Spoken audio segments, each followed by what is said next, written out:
Hello, everyone. Roland the Builder back again. I have a special guest today here. My friend and partner. We've been done a couple of works in the past.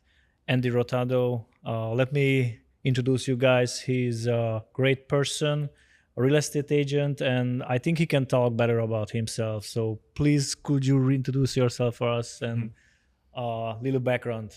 Thank Sure. you. Hi, Roland. Thank you for having me on your podcast today. As you mentioned, my name is Andy Daro. I've been a real estate agent between New York and Miami for 12 years. I have a team now of 9 agents at Compass. And recently as well, I've been elected commissioner of North Bay Village. Congratulations. Thank you. I heard this news. I was actually pretty surprised. I was like, that's great. I have a friend who's actually been, I'm watching his success. He started as a real estate agent, like, I'm not sure how long, but since I know you like 7, 8 years, I've been It's knowing been a real while. estate and Yeah. I just see his portfolio growing. And then I know you work in another project in North Bay Village as well. I saw you guys listed a larger land next to the ocean. Could you tell me about that project a little bit? Sure. I mean, I've always considered myself an ambassador for North Bay Village. I think that's how I fell into this role. I wasn't, looking to get into the local government role, but because I've always advocated for North Bay Village, I've always been saying, what a value this is, what a amazing place it is to live in Miami. We like to call it the heart of the Bay, centrally located.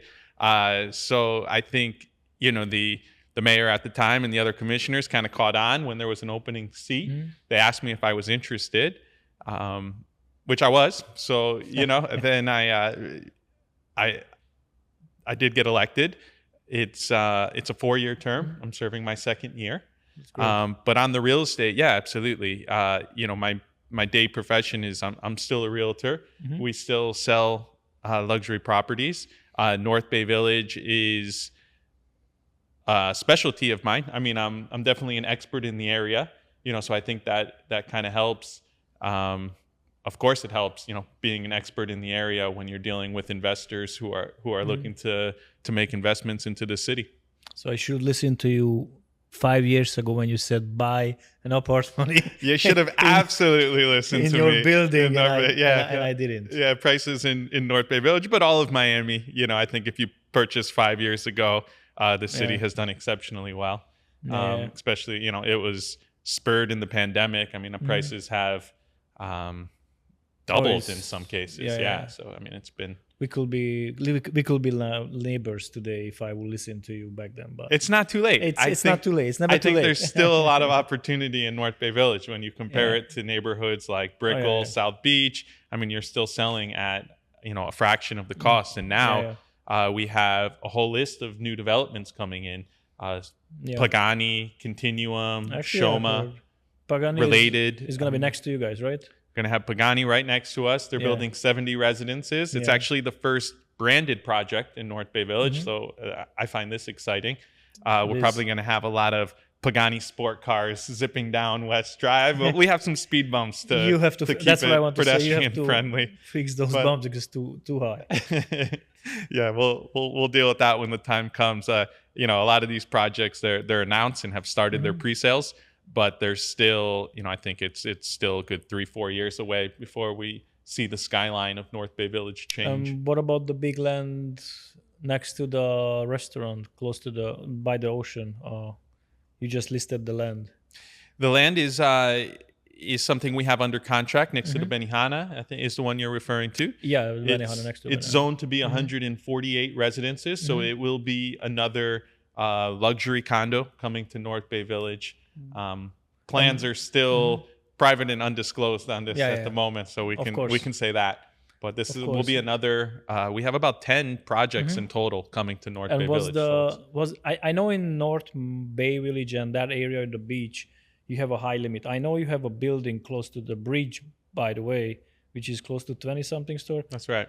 What's going to be the limit on this new development? The building code allows for 32 stories, so about 320 feet. This is the maximum that you can build without, there is always the option for variances and allowances to go higher, which the people who actually own the Channel 7 news station, if you're driving by North Bay Village, they're the largest landowners in North Bay Village. They have about 11 acres. And because of this, they were allowed a special land area planning, which is going to actually allow them to go 65 stories. Oh. So we're going to have a brickle-like tower. I think, it might be a one-off. It's not, we're pretty firm on sticking to the 32 limit. A lot of residents in the village are sensitive to this. It's a mixed bag. You have a lot of people who don't like the development. They want to keep it like a village feel, which I definitely understand.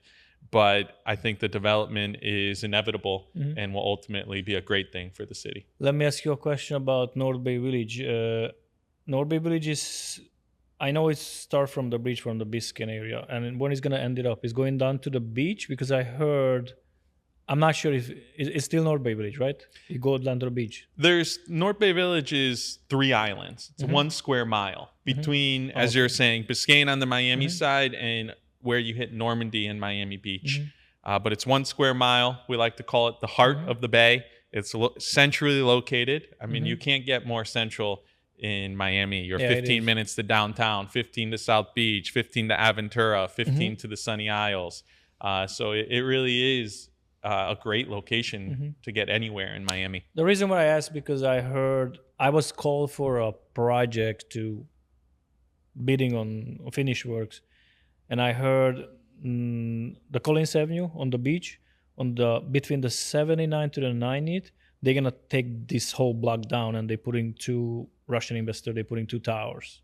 I wasn't sure that's still North Bay Village, but I think it's right outside. But on that note, as you know, the 79th Street, which becomes 71st in Miami Beach, this area is also seeing a lot of development. It really is one of the last fully undeveloped prime real estate areas in Miami and Miami Beach. So likewise, as you head over the bridge into Miami Beach, this area also has a handful of new developments that are coming in the next couple of years, which is exciting. It is very exciting.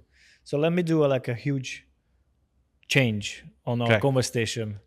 How did you even get into real estate? How did you did you born here? I'm from Miami. So if you can just share us a little background, how did you get into this deep in real estate and politics? 12 years ago, I started working as a realtor. I was in New York City. And the team that I was working for in New York City at the time was Douglas Elliman, was looking for someone to come down to Miami and start the Miami office. I mean, New York has always loved Miami, and it's always been an investment hub of people either looking for second homes, now more primary, but it's always been a great second home vacation investment property. So I just started working licensed in Miami, handling our New York business. And I came down to Miami. I moved to Brickell, was my first location. Was 2014, so exactly 10 years ago, a little over 10 years ago now. I moved down to Miami and started the business here. 3 years ago, it was when I was approached by Compass for the opportunity to come on with our own team.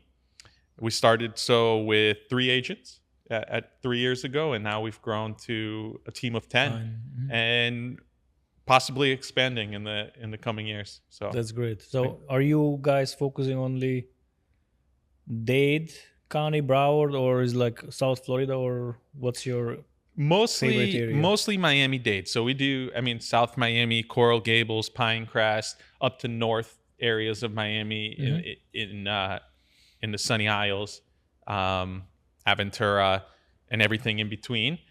We do get a little interest for Broward County, Fort Lauderdale, but it's really not our expertise. So that's not where, I tell clients we're able to provide the most value. So we do a little business there, but our expertise is really anywhere in Miami-Dade County. Do you have any minimum, or how do you select your customers? We don't really have a minimum, so to say. We have more junior agents on the team who are newer licensed. So any opportunity You help I think them. is good for them. Mhm. Yeah, whether it be rental or I see, I yeah. see, I see, I see. All right. And then just so everyone knows, we know each other through real estate. So when we, I don't know, like 6 7 years ago, we the first time we bump into each other, and then he was actually that time looking for a contractor to do some like of before moving, like a little fixing a house here and there, and that's how we met, and that's how I start to my business at the same time. And he asked me for a little favor. Now the little favor become a bit larger, larger, larger, That's right. larger, and now we currently work on I've a larger project. We've done, I mean, over Yeah, the past several. 10 years, we've more than a dozen jobs Yeah, together. mm, And like you said, some of them seem to be progressing, which is great. Now you're doing yeah, full remodels, mhm. gut renovations. But you've always been there, and any client we've ever referred you Yeah, to has always been very happy with the work you've done. So, you know, I can refer. I say I don't like to refer yeah. unless It's the I'm same. confident in who I'm referring. Otherwise, it always will just come back to me. So anytime a client asks, do you have Mhm. a good contractor? I say, I have the best contractor. I have Roland the Builder. So very happy to refer Yeah, you whenever thank you so asked. much. Yeah, and I'll really take care of my customers. And during the years, anytime we had issue, whoever said there is no issue in construction and never made mistake, that's a lie. So we have been having issue. It's matter of how you handle issues. In that It's regard, I think it's a lot like real estate. yeah. There will always be problems that come up and Hmm. things that expect the unexpected, but how you handle these, how you can handle Yeah, the client's expectations when things don't necessarily always go to plan, and how you problem solve is a huge part of both of our businesses. that's what I learned. I don't call myself a contractor only.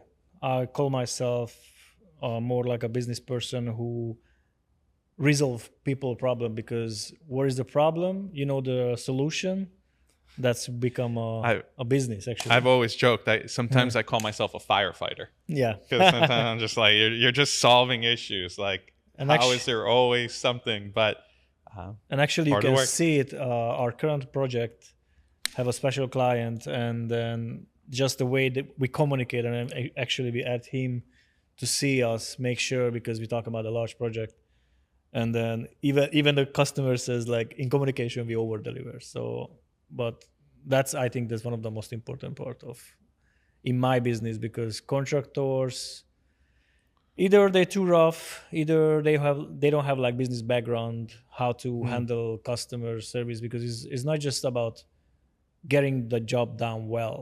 It's all about communication, how you make things happen.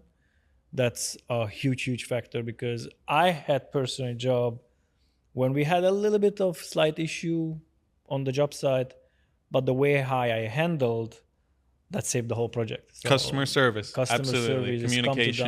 done. It's number one. Yeah, Yep. yeah. Admitting, keeping the clients informed of the process, Hmm. what's going on, and Hmm. when things don't go the way, it's okay. This is how we're going to handle it, Hmm. and That's focusing 100% sure. on the end product. Don't worry, the end product's going to be great, and it always is. And let me ask you a big question, which is most of the people who listen this very interesting about about our real estate future investments, because everybody is hoping we're gonna have a soft landing, not a Hmm. hard landing, and how it's gonna affect in nationwide the real estate. Because in Miami, I Yeah. see in Miami, Dallas is pretty steady and hold as far as I see. But I see also it's a Miami market a little bit settled, but it's still I feel busy. This And is then, what is your thoughts on this? Yeah, it's a great question. It's a common Mhm. conversation now. I Yeah. think uh, to exactly what you said, Miami is a stronger market than what we're seeing in most of the United States. I mean, Mhm. it's gets still so much relocation. I still see way more people moving into Miami, moving out.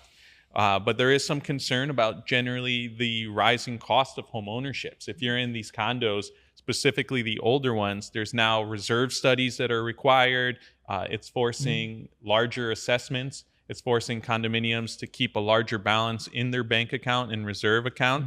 So this is ultimately passed right on to the condo owners and is making the cost of home ownership much higher. So there is a lot of concern that this is going to cause a lot of sales or prices to come down. And, people like to use the word crash. I don't think we're going to see anything of a crash. I just think, like we were saying, the demand for Miami is still too strong. It's not domestic, but you're always international as well. So there's constantly new people, if the opportunities to buy come up, they want to be here. And also, which will increase by the end of the year. Now we're starting to see the mortgage rates go down. I think the Federal Reserve has expressed that they are going to lower interest rates this year. So hopefully we see that. That should bring more buyers into the table and, to the table. So ultimately, no, I see Miami as a city of the future. I think now is a good buying opportunity because I think there is some negotiability, especially in the condo market, with the uncertainty of what is our HOA going to look like next year. That allows for some buying opportunity now. But whenever you look on a graph long term, call it 3, 4, 5, they say the best time to purchase was always 5 years ago. Yeah, they always said that. You look up 5 years ago, you're up. So it just depends how long you want to stress out the influencer graph. Miami become like a very a hype city, like a super hype. So you can see in social media everywhere, like a lot of influencer, a lot of people moving to Miami, which is coming with a lot of influential money, Bitcoin. In your area, did you have ever met or someone purchased with Bitcoin or cryptocurrency, or there is request? I've had conversations about doing deals with Bitcoin. I've never actually had a successful transaction, but I have had sellers that say we're willing to accept it. I've had buyers that have tried to make deals in cryptocurrency. I've had buyers try to make deals in cryptocurrency, though, of it's this new unicorn or whatever it might be. And so, no, I'm not taking that. But, Bitcoin, Ethereum, I think the major reputable tokens are now definitely a real currency that a lot of people are going to consider. You have countries, you have countries that have accepted and acknowledged this as currency. You have candidates now running that are saying that they would support it as well. So they support all in, and also BlackRock put it in a portfolio. Exactly. So you have JP Morgan. I mean, you have large companies like BlackRock, JP Morgan, who have invested. JP Morgan actually 2 weeks ago said they're gonna offering them clients as part of them portfolio. So I haven't done my first deal in cryptocurrency yet. We did it. Remember, like 2 years ago, you sent me some smaller transactions, of course, but to purchase a real estate in solely Bitcoin. I'm still hold tight. I'm like they call the diamond hand. I'm like staying long. I'm just holding, adding, and it's just actually, I don't know where to knock it down, but it's been growing, and every year 200% extra. Long seems to be the best investment strategy for anything. Yeah, exactly. It's just like we were saying with real estate. If you look over a 5-year graph, typically up. Any of the stock market, over a long enough period of time, you're up. Bitcoin, you're up. When you try to time the market is when it becomes very difficult, because nobody, even the brightest minds in the investment, the Warren Buffetts, nobody can really do it. There's just too many variables. The market is very volatile. It's up and down. But you wait long enough, you typically get return on your investment. We've been hearing about real estate, a little bit of politics. I would like to know about what was your worst decision or the worst deal you ever had in real estate? I don't know if you want to share or the worst. No, I'd be happy to share. I'm thinking of the question. Nothing truly comes to mind as, oh my gosh, this was an absolute disaster. I also have an ability to kind of erase some of those memories. So if they're in there, I'm sure they are.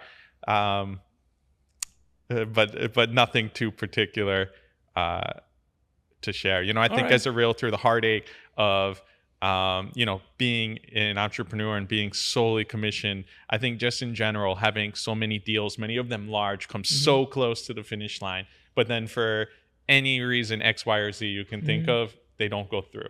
And you could spend weeks or months, sometimes even a year on working on certain projects just to see it fall off, because of something that is out of your control. So I think this is the hardest part, being in our business. I think yes, and then I had it's always late. Always there is problems. Always there is. I don't call them problems actually. I call them like things like situation to fix. Problems are opportunities. So That's an optimistic look. Every time I'll have something, I always come to the point like how you handle it. Like it's made my life and business and my personal life way better the way I handle things. Right. It's just like so if you call someone with a problem, I was like, okay, step back. Let me call you back. Give me like 30, 40 minutes, an hour.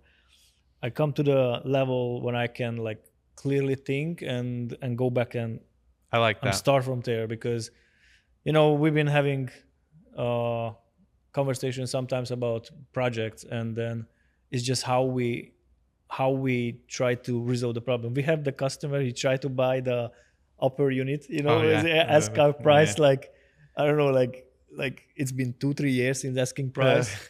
But I think the way you handle it and the way I like kind of like, okay, chill.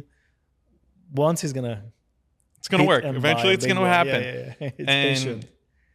I think it's almost something like what they speak of, the law of attraction, right? You want to focus on the positive outcomes. You want to focus on what can go right rather than what could go wrong, as you were mentioning. Yeah. When you focus on, oh my gosh, this is going to be a disaster, this problem went wrong, and you start going down the trail of everything else that can go wrong, you're gonna manifest that. But when you start talking about, like you said, you take a break, sometimes you just take a step back, get a clearer vision. Okay, this is how we're going to solve it. And again, you set your eyes on the end result.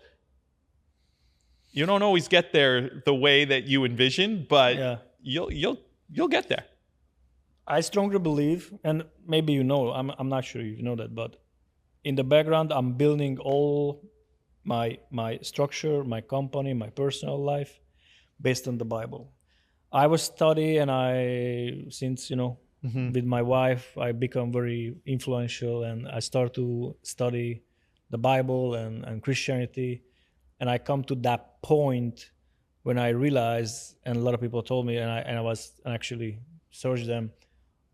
Did you know that all 500 Fortune company, even large influencer, using the structure of the Bible? So they building them business based on the Bible, which is I start to also implement. That's amazing. And then every estimate I'm sending out, I don't know if you realized, in the middle of the page, every single page says Mark 9:23. So I believe that, and I, like you said, the manifestation, or how do you call it, I believe Mark 9:23, everything is possible those who believe. So every single invoice, estimates, anything I send, there's a little, I have a page, and next to the center I have like Mark 9:23. Amen, Roland. I love it. There is no better guidance than the Bible, absolutely. So I think when you lead with this moral compass, and when you bring that into the work, I think it just reflects on your business ethics, and people will always like to work with people who they can trust. So how did are you applying, or how much does it help you? Because I know you also... Yeah, I'm also a man of faith. It's an important part of my life. I try to separate it from business to some extent, but I think just on the morality of how you do business, especially as a realtor, if the only thing you're worried about is getting that commission and not doing right by your clients, it might work in the short term, but many of my clients are repeat business, and I think they only go by this once they develop a certain level of trust, and they know that you're always going to put their best interest first rather than, just trying to make a deal. I actually study a little bit of marketing. like trick marketings. So basically, when you're putting signs in pictures, so if you for example you have we always on time and you show a watch and you set it 10:10 on the watch, that's showing you a smile.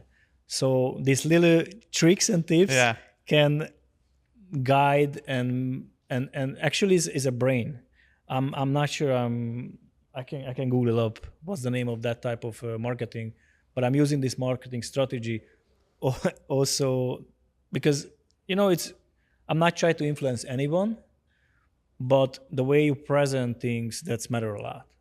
So I'm using these little marketing strategies, but in deep down is go down to me for the Bible. And then even I had a person who's been my advisor, Dr. Michel. He is not a pastor, but he's a messenger. And then been years, I'm getting all the messages, and in the beginning it was very hard to believe, like, but I see like first year, second year, third year, 4 years, everything line up. So I come to that point when I start to structuring this in my business, and now I truly believe whoever is, I'm not putting out in my business to people know it like a customers, because as you are like a politician, real estate, you cannot influence people and tell them like, oh, I believe in this and this and this, because you're gonna get conflict. Right. But inside my company, I'm usually asking people if they're Christian, and we have a Christian principality, what we follow through. And then if you like it, like it. If I you're think not, it's first of all, I think it's a great thing, and I think the Bible would say that we're supposed to share it with our neighbors. Yes. But also in the form of business, I think it can almost be known by the way that you conduct yourself and the way that you handle your business and your life, that others will see. Hopefully, you want to. they know. Yeah, exactly. You They- want to they have to live know. as a godly man and always be trying to help and sincere. And yeah, I mean those are personalities and characteristics that are invaluable, and That's great. whether it be in entrepreneurship or just life, those are the people that I would want to be around and I would want to work with. Yeah, of course. That's those are the basic principles I'm applying in my daily life and business, pretty much. Then you But- can't lose. No, pretty much not. Then you can't. Then It's you also can't teach lose. me how to handle things, how to manage things. But Well- that's the main purpose of the whole things. Yeah, there's plenty of stories of overcoming obstacles and struggles. Just like we were mentioning in business, it's always, nothing's easy, but it's endurance and faith, and you get through. And that, the end is with that vision is usually the So, promised land. based on this, you believe in God so much and you believe in manifestation. Let me ask you a confidential question. I don't know if you want to answer. Okay. As a commissioner, are you planning after the 2 more years a potential running for Miami mayor or something like that? What's your future Tough question. plans? I would. If you don't want to answer, you don't No, have to. of course. I first of all, I would be honored to be in any consideration for running for anything above the local commission Yeah. office that I'm in now. I do always have this belief that politics could be used for good, and if I can play some role in that, then I don't think there would be a higher purpose than doing that. But for right now, I'm very happy with where I am. I still have another 2.5 years on my local government role. I want to see that I can prove that I can get some things done within North Bay Village that are on my agenda, and have a resume of success within the government sector. But in the meantime, it is a public service role, and I pay my bills through being real estate. So the majority of my time and my priority is still with my real estate team at Compass, and growing our business. I never know, but is it there is no conflict in interest.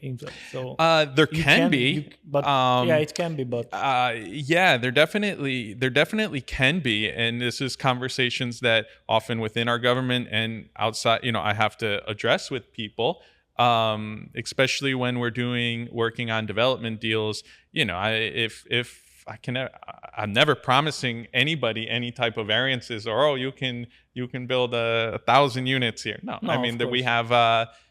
If I sell something, but we have our building code and everything is kosher into building code into plan, there's no conflict. I mean, it's I still have to act as my day job, and my day job is to sell real estate, whether it be in South Miami or my Yeah. commission district of North Bay Village. And I think we touched on it a little bit earlier, but New York is my base. Being in Connecticut, I went to school in New York. That was my initial work. But the team that I was working for in New York at the time was looking for someone to come run our Miami office. So that speared the New York to Miami switch. But I had always wanted to be in South Florida. I mean, from the time we were young, this is where our family vacationed. I mean, I always saw this as a better life. Are And you planning it to is. stay here? Oh yeah, Miami's home. I mean, this is where else would you want to be? I had coffee and watched dolphins on my balcony this morning. I mean, it's 10 years and I'm like, is this real life? I mean, is this like,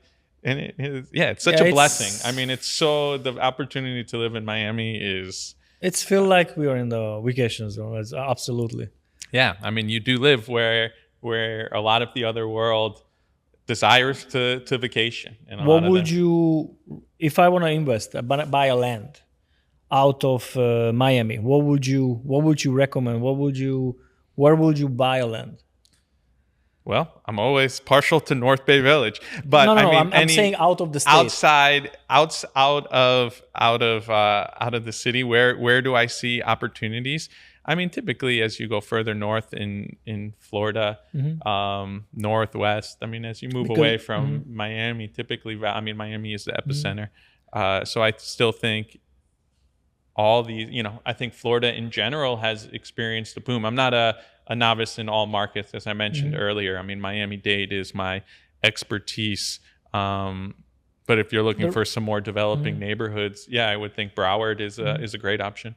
The reason why I'm asking, because I'm really missing the mountains and mountains, rivers. I mean, we have a ocean here okay. with dolphins. Yeah. But I really planning to buy a land out of Florida, Yep. Georgia area, or some upper development. So I'm really planning. I'm looking for actually searching some lands, Yeah. and I know you've been some search. Yeah, we've So connected. that's where I'm like- okay, I connected on this in the past. Yeah. What I've seen a lot of people that have been displaced recently from Miami because Miami's become a very expensive place to live. does. They've gone to the Blue Ridge area, North Carolina, South Carolina, Georgia, Tennessee. A lot of friends. They were, their 2 bedrooms were $8,000 a month, and they're like, this has become crazy. I can't keep up with this rent. They end up going to purchase, an acre, a new house. $300,000-$400,000 in Tennessee. It's I mean, there are great options like that out there. And too, you said, I mean, the nature and the mountains is also beautiful. It's a close second to the ocean. Do you have and any South Beach? land or no? Yes, I good. recently this year we acquired 6 acres in Asheville, and I'm looking to start some development there. Oh, I So this is I would love to do it in Miami, but I'm also priced out of this developing anything in this Yeah, market. here is a different. So It's we're totally looking to build some log cabins in the mountains of Asheville. Hopefully keep one for myself. So this is new. You probably have more experience in this than me, but I've always just been on the transactional sales side, but this is the first point to lead it as kind of a ground up development. I'm excited for this next chapter It's in gonna my be. career. You mentioned I didn't hear well. You doing one home or is like several homes? We're going to start with one, but it's a 6-acre plot that I'm looking to you have a subdivide to at least 3 2-acre tracts, I think is a nice balance. So hopefully on the land that I have, we'll have 3 homes, all log cabins. But, I like the modern glass look in so the it's front. like So you got views coming You have out with a Four big Seasons, deck. right? You have 4 seasons. Yeah, over there you have four Yeah, seasons. Right? yeah. So the winters, you're gonna have some snow. They even have some ski mountains that are Oh, smaller that's ski nice. mountains nearby. But they say mild winters, mild summers. But the hiking, a lot of national parks. Are you planning to Airbnb or rent it Yeah, out? absolutely. Yeah. Airbnb is definitely they get a lot of tourism in the area, Passive and income. it's this Miami will remain my primary residence for the foreseeable future. So to have a house there that was an investment property or an Airbnb, I think is definitely the way to go. No, I believe so. 100% sure. That's maybe I mentioned to you, but that's my secondary thing. What I do, Section 8. I don't know. Some people very scared, some not. No, I've heard a lot of great things and a lot of people I'm who have had jumping to it, success. actually. I mean, I tend to sell $1 million condos, so it's not Section 8, but it's but I know there's been a lot of great, people have been talking to me about getting into this. Actually, I started, and I'm doing. I just between this podcast and the last podcast I mentioned actually last time, and then in the meantime I just get into in Illinois. Okay. So well, you'll have to keep me informed if there's stuff that I should be knowing about. Actually, I learned a lot, and I have few influential people here in Miami. I bought them course. I follow them. I went through them teaching lessons and everything, and I contacted few person from his class.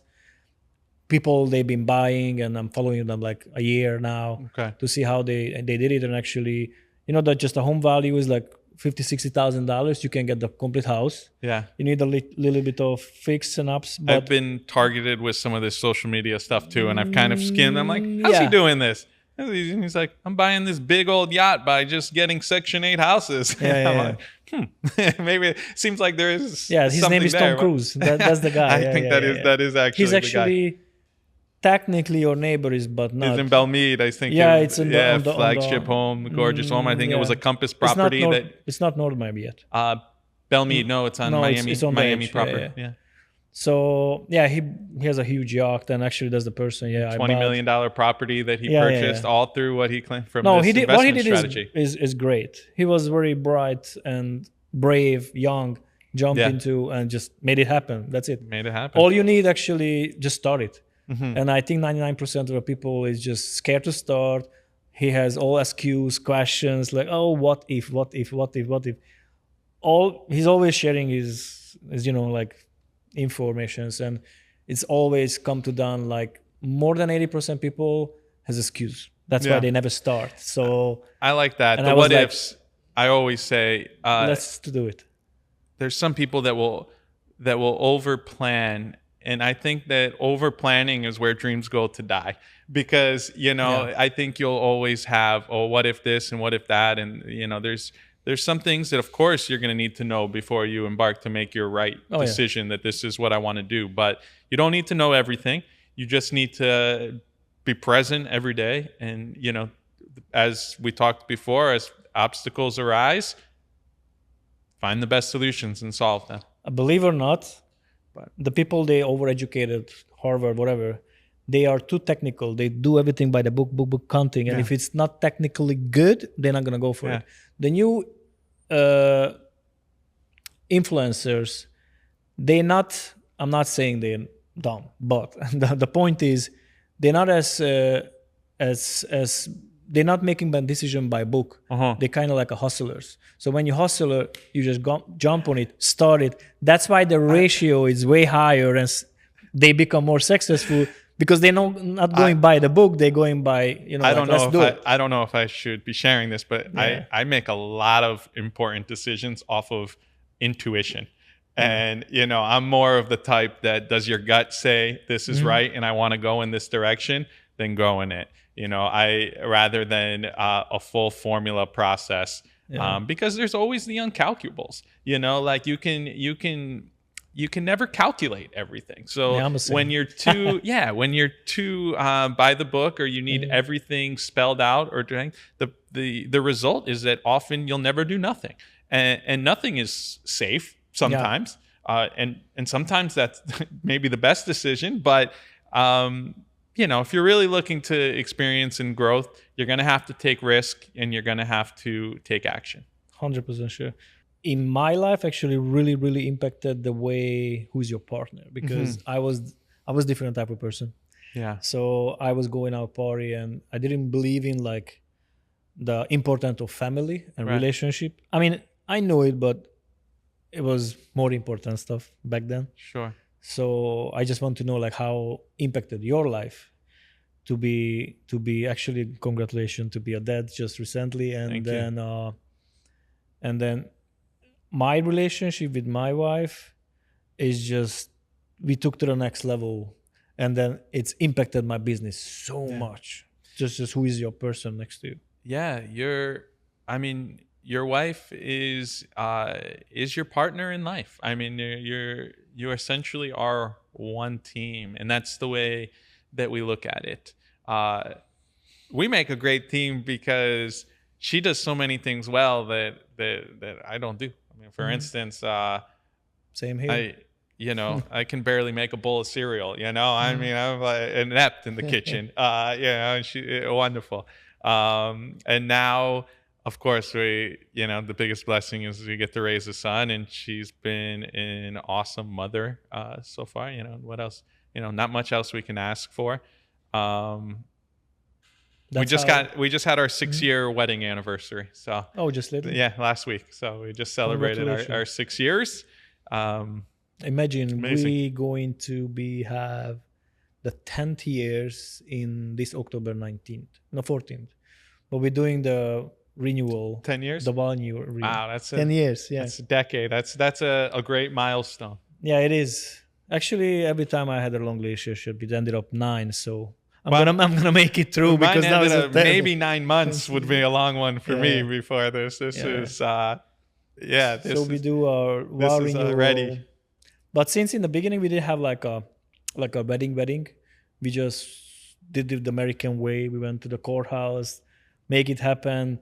Went to order from Papa John's, whatever. I'm just saying. No, and that's this is it. how both of us. We had just bought our Yeah. condo. We didn't have a lot of money, and we were saying, we don't need this big wedding. We told my family, hey, we're getting married. We're happy to get married, and we're gonna just go to the courthouse. And they said, oh, let us throw you a little party. So we did something, which turned out to be 100 people. It was a great night. It was just a backyard, but DJ, bartender, catered. But it was definitely not this grand old ordeal. Yeah. With a year plus worth of planning. No, Mine was even smaller. more casual. We had I think 8 of us, and Okay. and that's it, with her mom house, dinner and cake, and pretty much that's it. But this time we're planning 10 years. 10 years, and I'm actually doing like a traditional way. Okay. So we're gonna have a real wedding with the real. Hopefully we make the invite list to Yeah. this party. Yeah. We're sending out. Now we have to. We're sending out. We're sending out just this week. So Cool. We look forward make to, sure you we RSVP look forward to us. celebrating with you. So yeah, it's gonna be very soon. My Okay. mom, my mom is coming, and we will try to make it happen. And Oh, that's wonderful to do it while she's here. yeah, she's gonna. It's gonna be actually imagine a cultural shock. First time in the US after I'm here 15 years. So it's like, Hungary, and actually starting with Miami, so it's gonna be interesting. Yeah, we moved my mother-in-law here last year when we were having the baby. Oh, We yeah, finally she's got her here. green card. She's 79 years old, doesn't speak any English.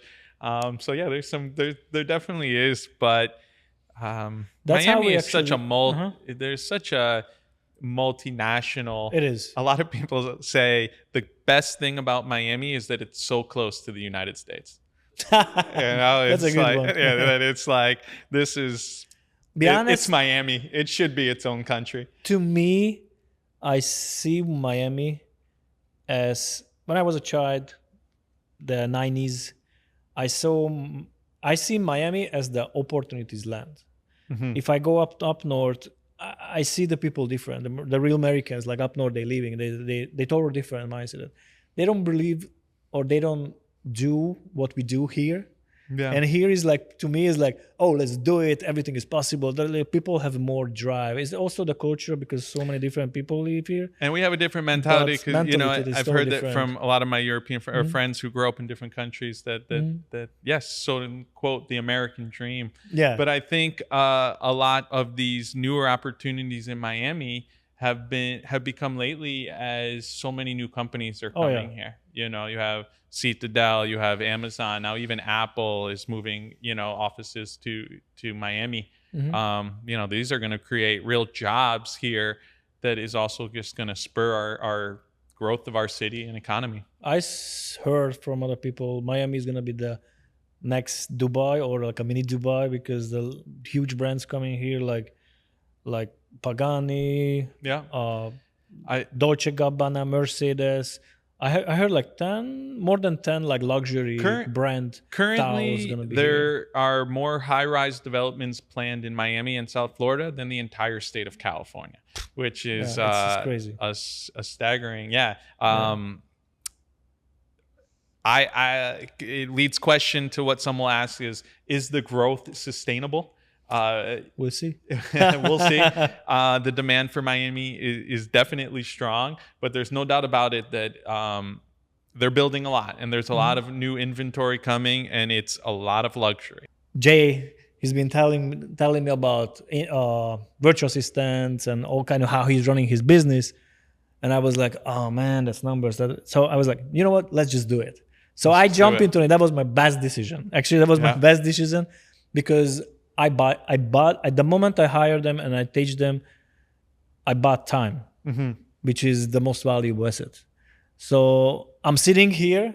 I know the guys, they're doing what they're supposed to do.